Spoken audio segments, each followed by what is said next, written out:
ఉపవాసంలో అది ఒక ప్రత్యేకత.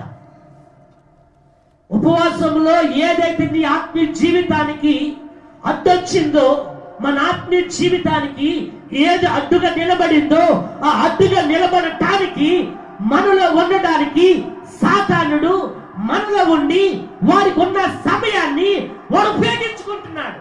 అది వారికి ఉన్న కాలం. సాతానికి ఉన్న కొద్ది కాలము, వాడికి ఉన్న సొంత కాలము ఏమిటి అని అడిగితే, దేవుని సన్నిధికి రావాలనుకుంటావు కానీ సమయానికి రావు. దేవుని సన్నిధిలో ఆశీర్వాదాలు పొందాలనుకుంటావు కానీ పొందుకో.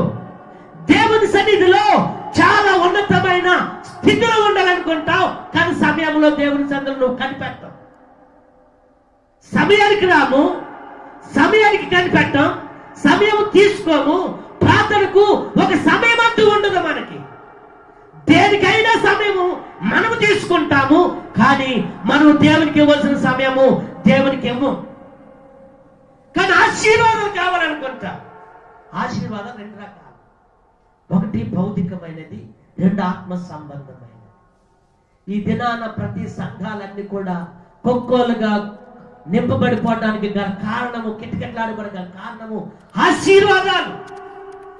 నేను చేసే జాబు బాగుండాలి, నేను ప్రమోషన్లో ఉండాలి, నాకు ఎంతైతే వస్తుందో అంత అధికంగా ఇచ్చేయాలి, నీకు ఇవ్వాలి, అద్భుతంగా నేను ఉండాలి అని కొన్ని వెహికల్స్ వెనకాల రాస్తారు. అందరూ బాగుండాలి, అందులో నేను ఉండాలని. ఇది స్వార్థపూరితమైన ఆలోచన. భవిష్యత్తు లోకానికి అది కరెక్టే ఒక విధంగా, కానీ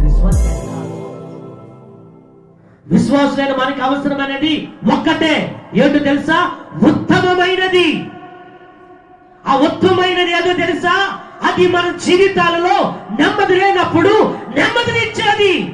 119వ సంకీర్తన 50వ చరణంలో భక్తుడు అంటాడు, నీ వాక్యమే నన్ను బ్రతికిస్తుంది, ఇదే నాకు బాధల్లో నెమ్మదినిస్తుంది. దేవుని యొక్క వాక్కు ఎవరు కలిగి ఉంటారో వారు దేవుని సన్నిధిలో ఉంటారో వారి జీవితాలను బ్రతికిస్తుంది దేవుని యొక్క వాక్యం. ఈ వాక్యం కావాలి మనకి. వాక్యం లేకుండా తాత్కాలికమైనటువంటి ఏదేదో కావాలనుకుంటే ఇస్తాడు. నువ్వు ప్రార్థన చేయకపోతే నీకు ఇస్తాడు. ఆ సంగతి తెలుసా నీకు? నువ్వు కష్టపడు, నీ కష్టార్జితాన్ని దేవుడు ఆశీర్వదిస్తానన్నాడు.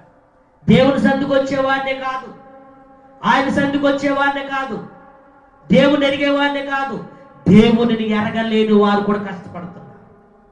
వాళ్ళు మనకంటే బాగా బ్రతుకుతూ ఉన్నారు, వాళ్ళు మనకంటే బాగా సంపాదించుకుంటున్నారు, వాళ్ళు మనకంటే మంచి పేరు సంపాదించుకుంటున్నారు.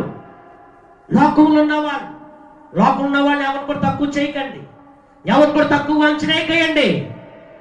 వాళ్ళు మన మీద చాలా బాగుంటున్నారు. మన మీద అంటే ఎవరి మీద తెలుసా? భక్తిహీనుల కంటే వారు చాలా బాగుంటున్నారు. దేవుని ఎరిగాను, దేవుని కలిగి ఉన్నాను, మారు మనసు పొందుకున్నాను, బాప్తిసం తీసుకున్నాను, ప్రభు కొరకు ప్రత్యేకింపబడ్డాను అని ఇతరులకు నువ్వు ప్రకటించుకుంటున్నావు. కానీ ఆత్మీయ జీవితానికి వస్తే దేనికి పనికిరాని పరిస్థితి అయిపోయింది.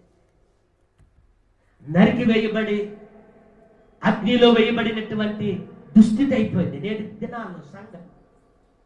అందుకే సంఘానికి అడ్డు వస్తున్నదేదో, మన ఆత్మీయ జీవితానికి అడ్డు వస్తున్నదేదో నువ్వు వెరగాలి.